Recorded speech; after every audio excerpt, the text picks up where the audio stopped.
Moon. It's our nearest neighbor in space, and data we gather from its features can tell us a lot about the rest of our solar system. And through the eyes of the LRO spacecraft, we can explore the lunar surface in all new ways, in fascinating detail. Our tour begins on the western border, where the near side of the Moon meets the far side. The enormous feature is a lunar crater, and it's known as the Oriental Basin. Here, LRO's terrain map combines with surface gravity measurements from the Grail mission. This data reveals structure in the lunar crust beneath the surface, giving us a window into the geologic features of the Moon's interior.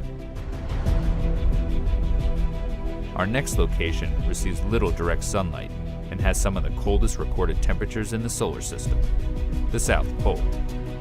The highlighted spots signify potential water ice based on temperature readings from LRO's Diviner instrument and reflectance from its laser altimeter LOLA.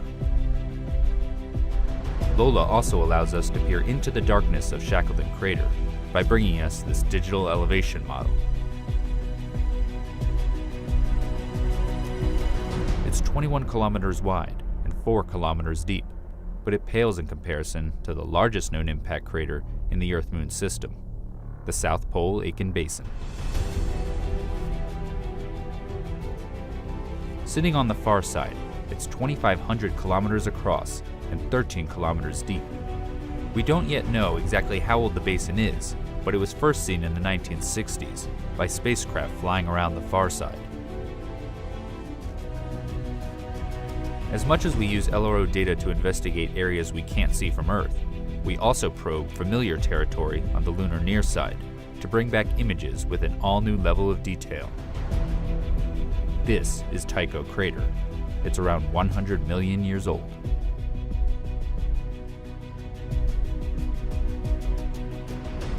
Here, the Lunar Reconnaissance Orbiter camera captures the central peak with a 100-meter wide boulder at the summit, the origins of which are still a mystery.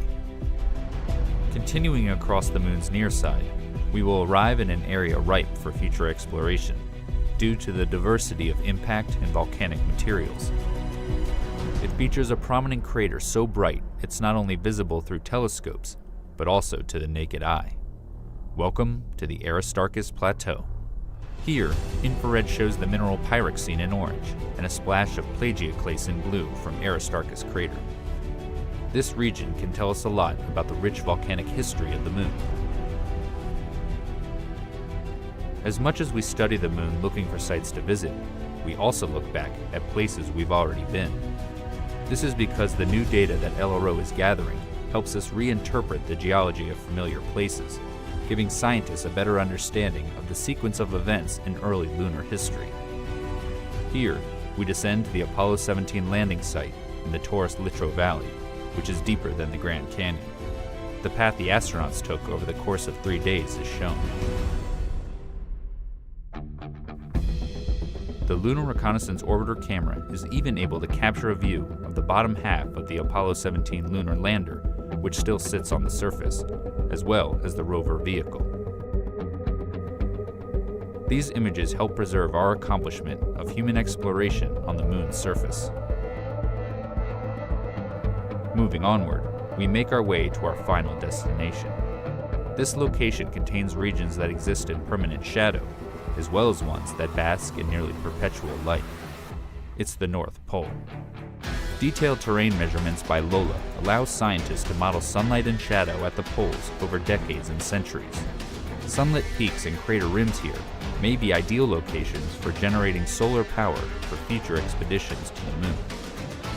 This updated visualization of the lunar landscape stands as a testament to the functionality and abilities of the Lunar Reconnaissance Orbiter spacecraft. And as the mission continues to gather data, it will provide us with many more opportunities to take a tour of our Moon.